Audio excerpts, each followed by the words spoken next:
ni ñëpp xibaar yi li ci gën a fës ay nappkat faatoo ci géej ñaari nappkatu caaro yi ñoo ñàkk seen bakken gannaaw bi seen gaal suuxee booru Ngar bërki démb lakk gawoon ca hôpitalu Linguère yu yóbbaale directeur ba docteur Abdou Sarr tekki ndombal tànkam démb gannaaw jëye jooju nga xamante ne ñeenti liir ñàkk nañ ci seen bakken prestataires yi ca Senelec na ma amal doxub ñaxtu tey jii ñuy laaj ay weeri payoor ak tam di ñaawlu nañ yore kër googu di Senelec nit ñi ñuy yëkkatee ca Kër Massar ndax autopont bañ fay tabax di yëglu bind nañ bataaxal njiitu réew mi ngir bëgg ñu xaymawaat liñ leen war a jox ni ndàmpaay wante tam ñu jox leen i terrain foofa ca diwaanu Kër Massar daañu ci teg xibaaru tàggat yaram chronique culture bi jeexale ak li ci yenn kaay mu nekk li gën a fës ci xibaar yi nestu nañ ci ay faram-fàcce.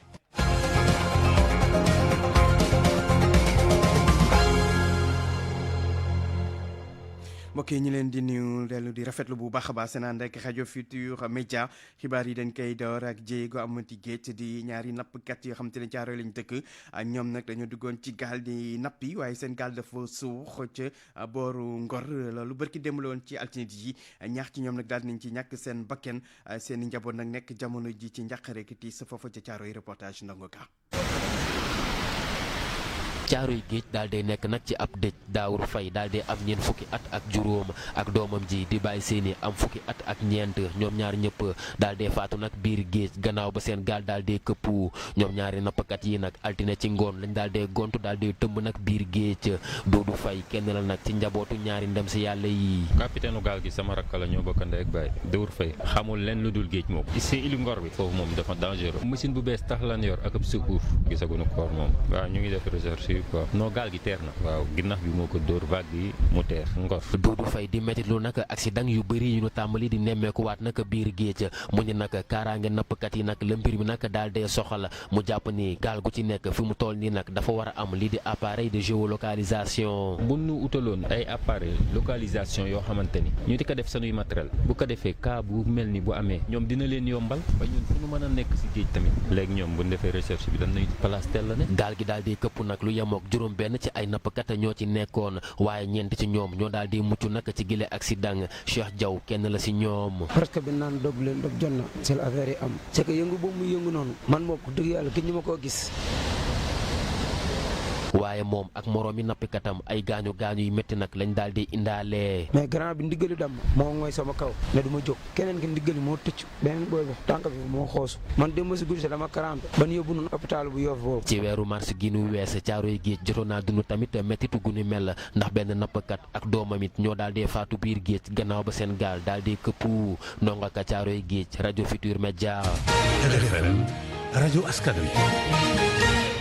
8h tegal ñeenti minutes way ci xibaar yi wax ci xew-xew bi nga réew mi fan yëpp di ñeenti liir yoo xam te ne dañoo faatu ci lakk ci hôpital Magatte Lô bu Linguère loolu gannaaw lakk goo xam te ne am na ca béréb ba nga xam te ne fan yi toppatoo liir xepp yi liir yi soog a judd mbir moomu nag ak coow li ci am tax nag ba ki nga xam te ne mooy directeur bu l'hôpital ba daal di jël dogal tekki ndombal tànkam moom docteur Abdou Sarr def lu ni mel démb di dellu si nag ci mbir moomu wax na tamit ne am na ay agent yoo xam te ne dañ leen suspendre maanaam dañ leen acc agent yi nekk ci hôpital ba ñu déglu docteur Abdou Sarr ci micro TFM. wax ji bari na ci te ba léegi fi ñu toll nii kenn mënu la wax ne lii la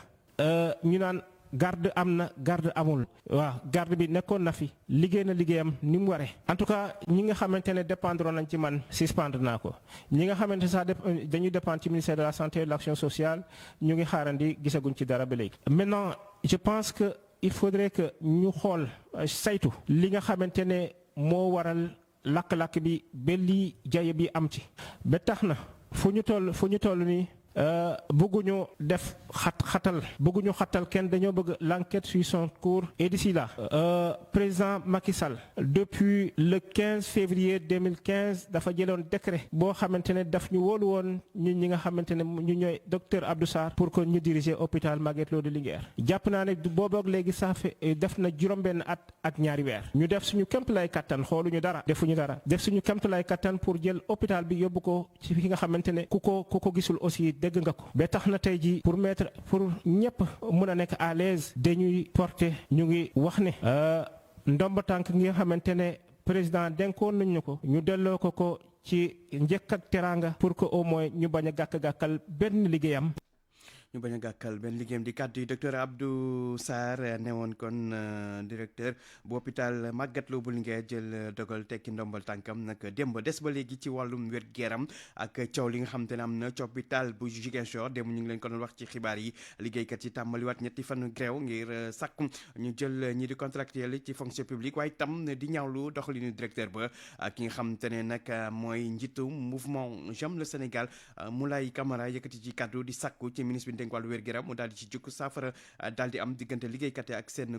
kilifa Moulay Camara ay kàddoom ci micro Lamine Ba. hôpital régional bu Ziguinchor mi ngi ci jafe-jafe ay gàllankoor yoo xam ne dafa nekk ci réeroo bu am diggante l'intersyndical ak directeur hôpital bi loolu nag mi ngi bëgg a yàgg te mi ngi créer dysfonctionnement ci liggéeyu hôpital bi ci loolu ci nañ waxtaan ak gouverneur waxtaan ak l'inspecteur du travail waxtaan également ak directeur hôpital bi ak présidente intersyndical bi ñoom ñëpp ñu wane seen volonté pour que mbir mi mën a saafaraw waaye nag problème bi dafa nekk problème boo xam ne ajuwu rek ci wàllu administration bi ndax daf ci am yenn ci yoo xam ne dafa laal ay aspects techniques te loolu ministère de la santé rek directement moo ko war a mën a gérer opportunité tabax beneen unité d'oxygène syndicat yi posé nañ ko d'autant plus am na unité boo xam ne mi ngi fi tabaxaat beneen boo xam ne dafay plus de 200 millions ñoom nee nañ gisuñu loolu c'est une question technique beneen bi tamit mooy ne masse salariale yi nee nañu jàll na 700 ba presque 1 milliard te recette hôpital bi dafa wàññeeku ci ay recrutement loolu ce sont des questions techniques est-ce que hôpital bi soxla na ay recrutement ba mbir mi àgg foofu mu indi leen ay jafe-jafe ñetteel bi également mooy convention yi nga xam ne signé nañ ko ak université signé ko également ak mairie bu Ziguinchor nee nañ convention yoo xamuñu li ci nekk donc il y a une question de transparence moo taxoon ñu bëggoon wax dëgg yàlla le ministère de la santé bien que administration bi fi nekk am nañu yéene am nañu faydaal régler ko mais foog ministère bi jàpp ci moo tax ñu lancer appel au ministre Abdoulaye Diouf Sarr mu ñëw taxaw ci problème bi pour ñu mën ko régler rap mu nekkoon Moulay Camara jiite mouvement bi di J'aime le Sénégal wàllum wér-gu-yaram ba léegi ak jàngoroy polio di nga xamante ni day tax yenn ci gone yi daal di nekk way laago loolu nag tax ba fi mu toll nii daañu amal ab campagne diiru ko ñetti fan ca diwaanu Touba ak Mbacké ndaxte foofu am na ñoo xamante ne am nañu feebar bi di ay tuutànk tax nag ñu bëgg cee jug ngir daal di leen di ñàkk ci ni mu gën a gaay waxtaan seqoon nañ ko démb ñoom ñi yor wàllum wér-gu-yaram ca diwaan ga Marema Diop. jàngoro ji di polio di lompañ loo xale yi dugg fii ci Touba ci weeru février bii ñu génn jamono ji nag fukki tuut tànk ak ñeent am nañ ko ñeent ñi moom lompañ nañ ba seeni cër mën a duñ ci dara docteur Ndeye Maguette Diop mooy médecin chef district bu Touba. benn xale bu amoon ay jafe-jafe ci tànkam ñu def analyse bi ci leen gis ne feebaru polio la ci feebar bi wàll bi dafa gaaw boo xam ne foo ko gis rek da ngay saytu ñaata xale la fa wàll ak ñaata xale ñoo ko fam bi ñu ko defee it ci leen gis ne daanaka lu ëpp fukki xale ci gox boobu gis nañ ci doomu jàngoro bi si ñoom am na ñoo xam ne nag daaneel na leen ba jàpp seen cër. faaw nag jamono ji waa kër docteur jannoo ak lu ni mel loolee sax tax na ñu ngi jublu ci campagne de rattrapage de vaccination boobee maanaam fexe ba tout tànk bu nekk jël pikiir bi lay mooy tondikooloo jàngoro joojee li ñu fas yéene tàmbali ni gi ëllëg mooy dugg si biir kër yi waxtaan ak waajur yi. waaye bu ñu demee ci kër yi bu ñu nit ñi ubbiwul bunt yi nangu ñu xool xale yi seen carnet déjà mën na am ay benn xale yu ñu nar a rëcc te kooku noonu bu ñu ko bàyyee bu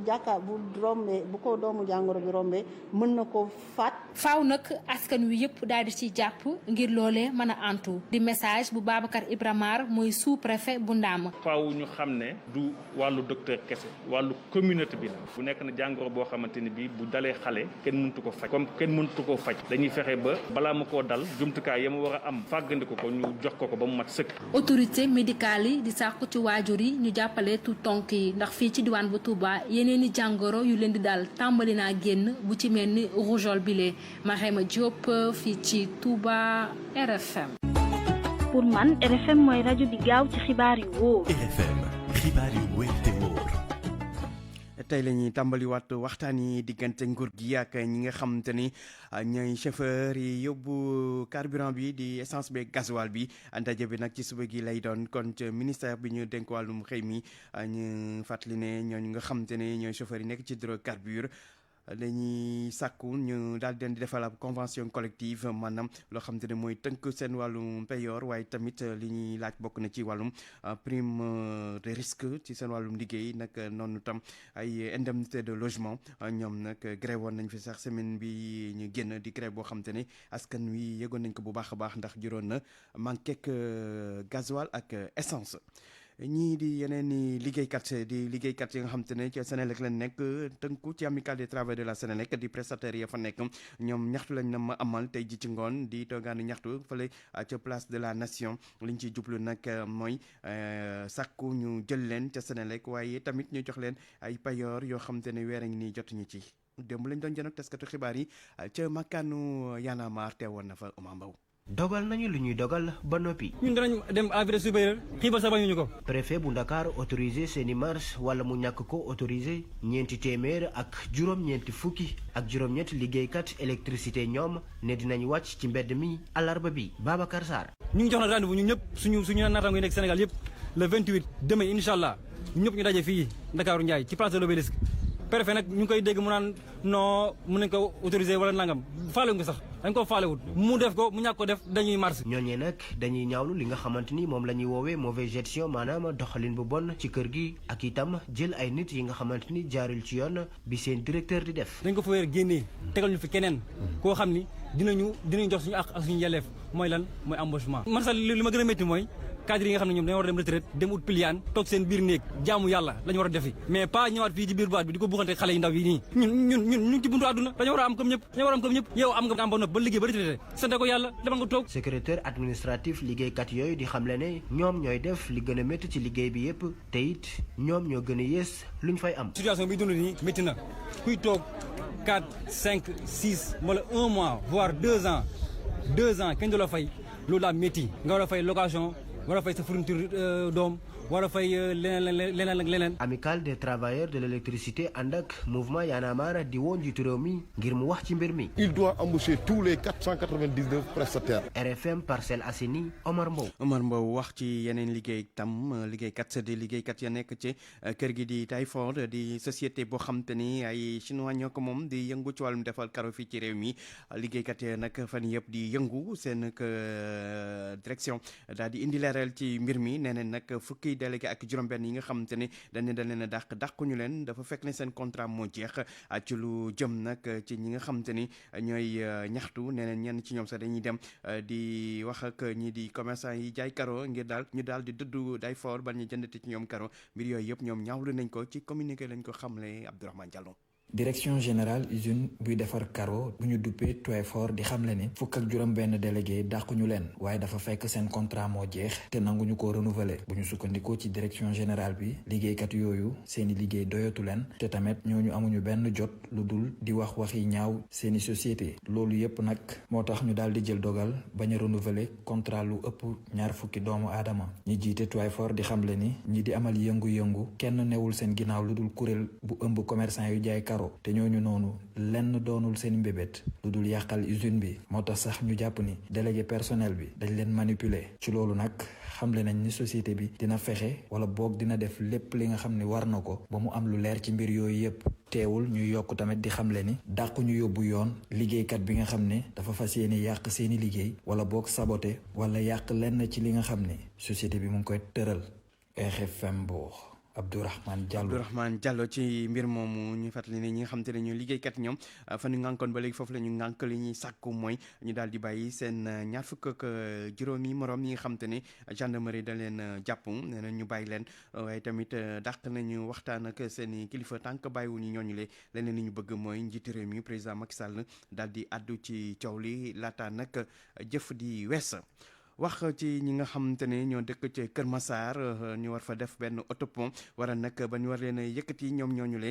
li ñu bëgg daal mooy ñu xoolaat ndàmpaay yi leen war a jox ndaxte gis na ne néew na lool buñ ko xayma ci ndàmpaay yi leen war a jox leneen lu ñu sàkk mooy buñ leen di yëkkati tam ñu jox leen ay terrain foofu la ca diwaan ga di diwaanu Kër Massar bataaxal lañ ci bind boo xamante ne njiitu réew mi lañ ko jagleel.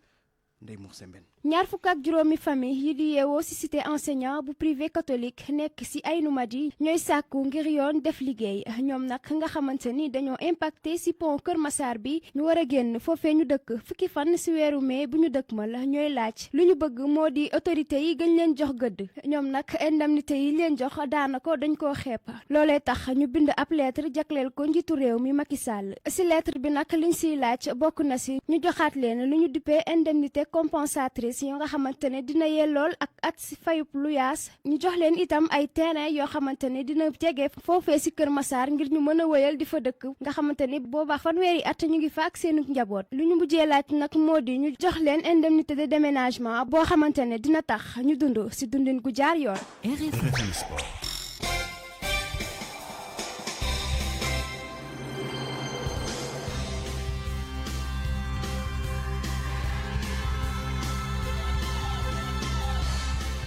yegg si ci xibaaru tàggat yaram ànd ceeg Cheikh Tidiane Diagne sëñ Cheikh ñu ngi lay nuyu. maa ngi lay fay El Hadj Ndiogou Diène. looy doore. wàllu football taxaw ci jaraaf bu Dakar bi nga xamante ni tey jii ñu nga ca Tunisie fas yéene football ak ñi nga xamante ne ñoo di satisfaction match googu incha allah dañ ko daal di amal ci bu 19h jotee tombeek bëccëg bu mujj ci phase de groupe yi ñaari équipe yi nag ñoom ñëpp daal dinañoo qualifié waaye jaraaf seen bébét mooy fexe ba jële fa poñ bi nga xamante ne dana leen permettre kon boog ñu daal di descendi ci bopp classement ci seen groupe di groupe C loolu nag moo di kàddu seen entraîneur Cheikh Gueye ñu déglu ko ci micro Youssouf Bodian. depuis samedi matin ñu ngi fii si Sfax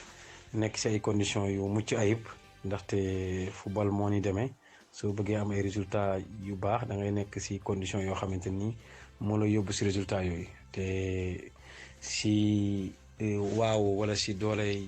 wala si bëgg-bëggu ñi nga xamante ni ñoo yor équipe bi di Jaraaf ñu ngi mettre xale yi si ay conditions de performance. match bi donte amul nag pression bi nga xam moo amoon si yeneen match yi pour ñu jéem a qualifier quart de finale parce que ñaari équipe yëpp qualifié woon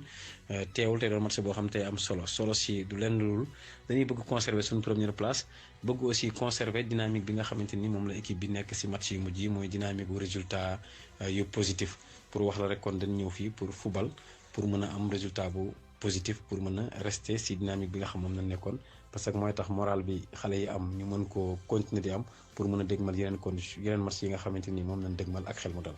ñu daal di wax ci football waaye bi la yoon ci Europe ak lii di demi-finale aller Ligue des champions ni ki tey ji ci ngoon lañ ko fas yéene yeggali ca Parc des Princes nag Paris Saint-Germain moo fay tase ak ñi di waa Manchester City ci bu 19h jotee match googu incha allah di ngeen ko mën a déglu itam en direct ci rajo Futur Média ni ki démb ca ba ñu koy door yooyu la jongante Real Madrid ca dëkkam dafa daal di match nul ak waa Chelsea un but partout ki di Pulisic di doomu Amérique nekk ca Chelsea moom moo jot dugal but bu njëkk ci gi la jongante 14e minute pour équipe bi di waa Chelsea laata Karim Benzema di égaliser 29 minutes de jeu pour waa Real Madrid Edouard Mendy nag moom ma nga woon ci googule jongante moom mi nga xam moo di doomu Sénégal di golul équipe bi nga xamante ni moo di waa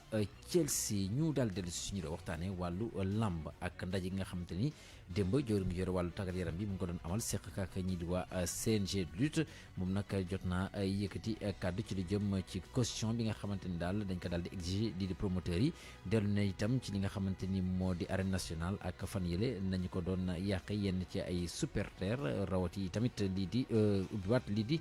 stade Iba Mar Diop pour lamb gi mën fee am loolu yëpp jot nañ ko fa waxtaanee ci teewaayu Papa Balla Gueye.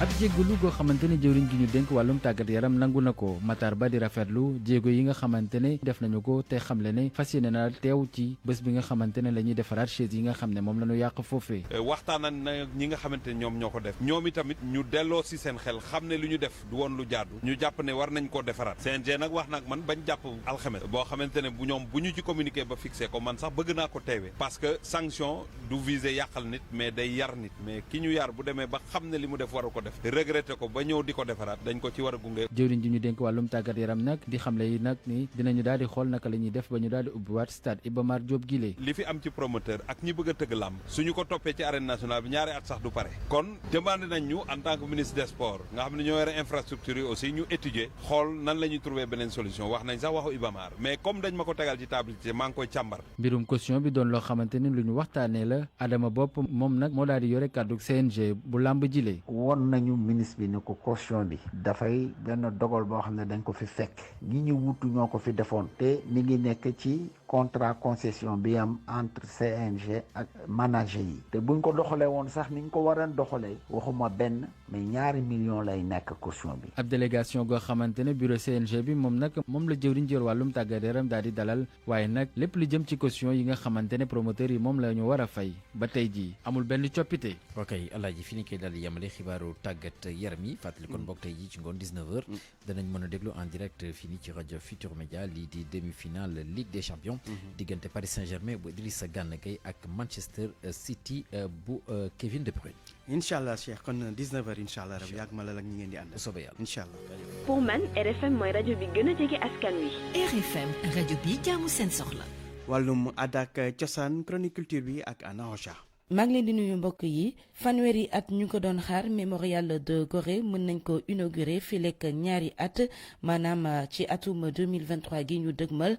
lu ëpp juróom fukki milliards ci suñu koppar daal dinañ ko génnee ngir tabax boobule bërëb mu di xibaar tukkee ci ndaje bi nga xamante ni ñu ko doon amal ni ki démb ci musée des civilisations noires jamono yi ñu doon màggal journée nationale bi ñuy fàttaliku ñi xeex waaye itam ñi lorule ci traite négrière bi Maam Astou Kane la ñuy àndal ngir yeneen i leeral la. Macky Sall waxoon ci atub 2019 ne mémorial Gorée bi dinañ ko tabax boobaak léegi kenn gisagul dara waaye yaakaar mën naa am gannaaw ba ñu xaaree fanweeri at bu nu sukkandikoo ci Malick Kane moom mi doon coordonnateur bile mémorial. APIX tamit tey fu mu toll nii ñu ngi teg di bind di xool ci yan anam la ñu war a mën a demee ci tànn sax entreprise ak këru liggéeyukaay bii di tabax mémorial bi ak tamit ñii ci war a ànd ci wàllum gëstu études yi ak yooyu yëpp ñu ngi koy def fu mu toll nii am na sax benn wàll ci koppar gi boo xamante ne teg nañ ko pour mën a tàmbali liggéey bi dara desatul léegi fu mu toll nii. juróom fukki milliards ak ñeent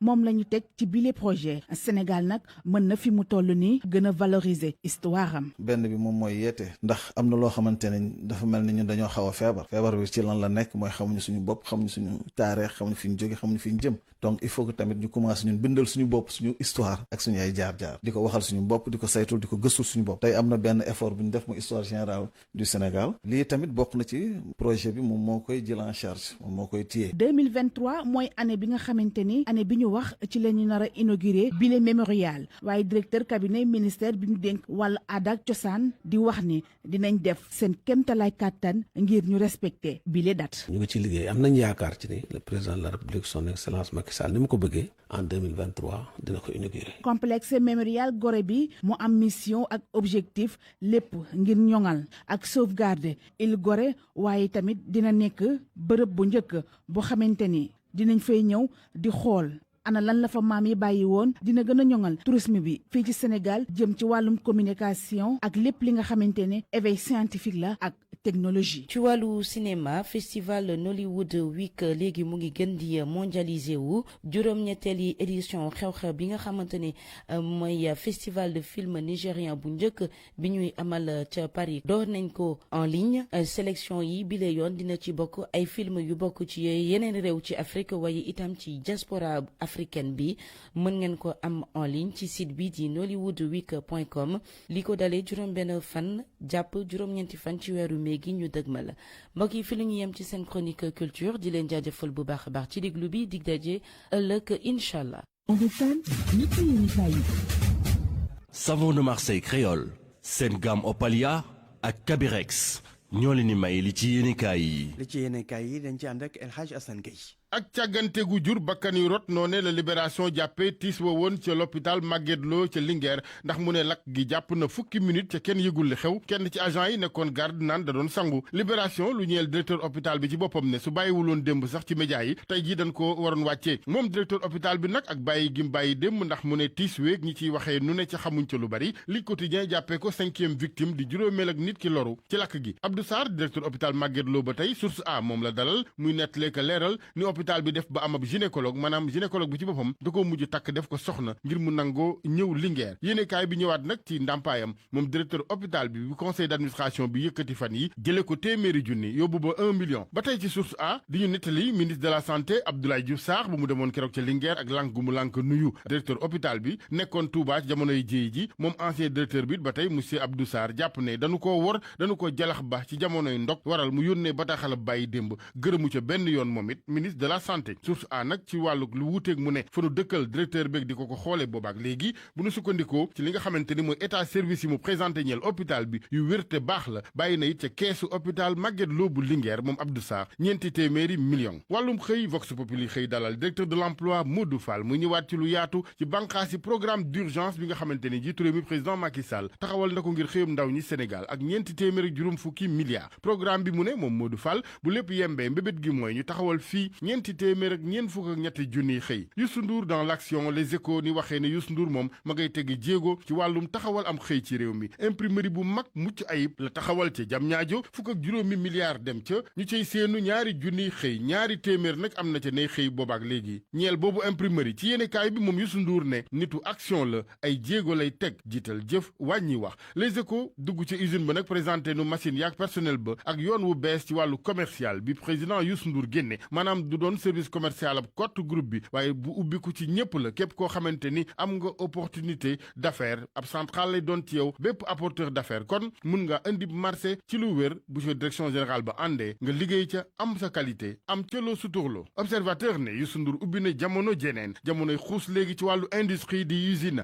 ñaari téeméeri xëy taxawalagum na ko ay ngëneel yeneen nit ñu koy xaar incha allah ñeel woowu yoon mu jël. dañuy des ak observateur waaye bi yoon ci wàllu politique yéene kaay bi ne buntit ubbiku na wala ma ngay feeñ ngir Khalifa Ababacar Sall ak Karim Meïssa Wade ngir lu leen di delloo seen sañ-sañ ci wàllum wote ndax commission politique bu dialogue national bi bokk na ci ay digleem ak i tegtalam ci rapport provisoire bu audit fichier électoral yi lu jëm ci boobu fànn ñu fi nekkoon ni jamono premier ministre toll ci fukk ak benn bu nu ca boolee président Macky Sall ak président Moustapha Niass tribune moom nee na am na ak yeesal gu nuy waajal ci réew mi ca dugg na ci circuit bi jëm ci daggal leen di payoor en tant que ancien premier ministre tribune nag loolee njaaxum gu rëy la ko jàppee ak fi réew mi toll mu ne processus électoral bi di yoon ak anami wote win Sénégal ak xayma ga ca jamono yi lu koy gënal las ne ñi nga xamante ni ñooy noo naligné ñoom yegge nañu seeni mbébét ak xalaat aji xaymakat yi bokk na ci ñu xoolaat nañuy vérifier wàllu parrainage yi wàllu fraude yi amit ci wàllu certificat résidence naka noonu ak wote geegi hors de mission arène politique bi nag ak waxi dënn yeeg yu tàng yi fan yi muy nguur gi di opposition bi nag Sud Quotidien ne ñoom ñaare yam kiif moo waral professeur Moussa Diaw bu UGB ci yéenekaay ba tey ne loolee nga xamante ni mooy waxin wi yëkkati dënn ak yeneen dafa faussé jongante xalaat bi ci waroon am ak it ni nga xamante noonee le jeu démocratique bi waroon tëddee ministre bi ñu dénk njàng mu kawe mi moom it yéegal dënn ni ko yéen syndicalistes yi di defee léeg-léeg ci le quotidien Cheikh Oumar Anne yëkkati kàddu jëm ci yenn syndicats yi ñeel njàng mu kawe mi ci seen ak beew mu ne ak ñàkkum ñor di immaturité lamb jiit Pape Abdou Fall di tàngal ba tey diggam ak président CNG Bira Sène les économies promoteurs yi ndaje mu yaa dox na démb seen digg ak ministre des sports Mactar Ba ñu ko doon yeggee seen yitte ci bu nu sañoon CNG bi tegaat ci suuf dogalub génneloo promoteur bu ca ne 1 million ne caution ak payu xaaju cachet mbër yi laata régularisation bépp combat waaye ministre Mactar Ba la mu leen wax rek mooy waxtaan leen ba juboo Pape Amadou Fall faf démissionné ci bopp association promoteurs yi Gaston Mbengue it ci les échos lu jëm ci ñi koy tuumaal ne CNG bi da koy beral loxo ne promoteur Gaston Mbengue ne yooyu wax yu suufee ko sew moom du ca dugg lamb ji nag ay combat taxaw na yu nu régulariser démb sunu lamb ne Balla Gaye 2 Bombardier ca la fanweeri fan ak benn ci weeru sulet lay doon Sa Thiès Moussa Ndoye ñaar fukki fan ak juróom-benn ci weeru juin Gris 2 Abdou Diouf ñeenti fan ci weeru sulet ñaq jariñoo kéwal juróom-ñaari fan ci weeru août sunu lamb xamal nañu it revanche u Lac Rose ak Ama Neex moo Gates taxawal na ko ñu jeexale tontu Bira Sène moom it président CNG jëmee ci Pape Abdou Fall ci sunu lamb dafa jàpp moom Bira Sène ne Pape Abdou Fall ci boppam moo juum ca yoon wa mu jëm na xoolaat taxawaayam ndax du ci wàllu caution bi du ci wàllu yoonal gi ñeel CNG bi foo xamante ni la mu ca wax dëppoo naag li ne